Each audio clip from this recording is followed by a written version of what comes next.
Hi friends. Today ఒక చిన్న story తోటి మీ ముందులకొచ్చాను. చాలా చిన్న స్టోరీ ఫ్రెండ్స్.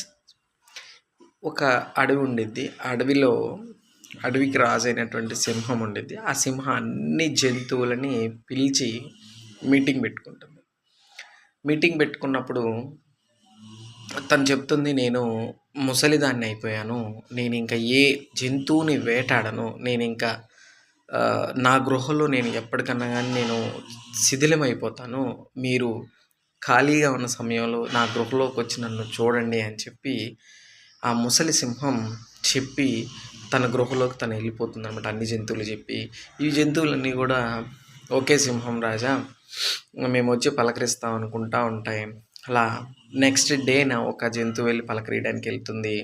తర్వాత 2 రోజు ఒక జంతువు వెళ్తుంది. 3 రోజు ఒక జంతువు వెళ్తుంది. 3 రోజు వెళ్తున్నప్పుడు నక్క గృహలోకి వెళ్దామని ట్రై చేస్తున్నప్పుడు అక్కడ నక్క ఏం చేస్తుందంటే, అక్కడ ఉన్నటువంటి పాదాల యొక్క ముద్రలని చూస్తుంది. అన్ని జంతువులు వెళ్ళడమే గానీ వచ్చేటటువంటిది ఏది కూడా అడుగులు కనపడవు. ఇక్కడ నక్క అబ్జర్వ్ చేస్తుంది.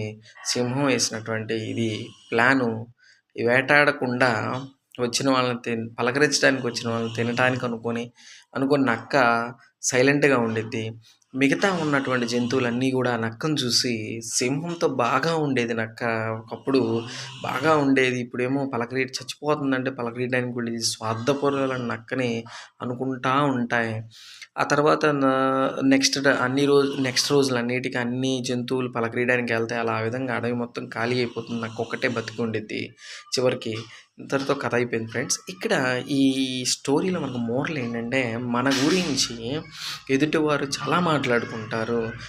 మనము పట్టించుకోకూడదు. మన పరిస్థితి మనకి తెలుసు కాబట్టి మనం ఒక మంచి డెసిషన్ తీసుకోవాలి. ఎదుటి వాళ్ళ గురించి మనం ఆ డెసిషన్ తీసుకోకూడదు ఫ్రెండ్స్. Thank you.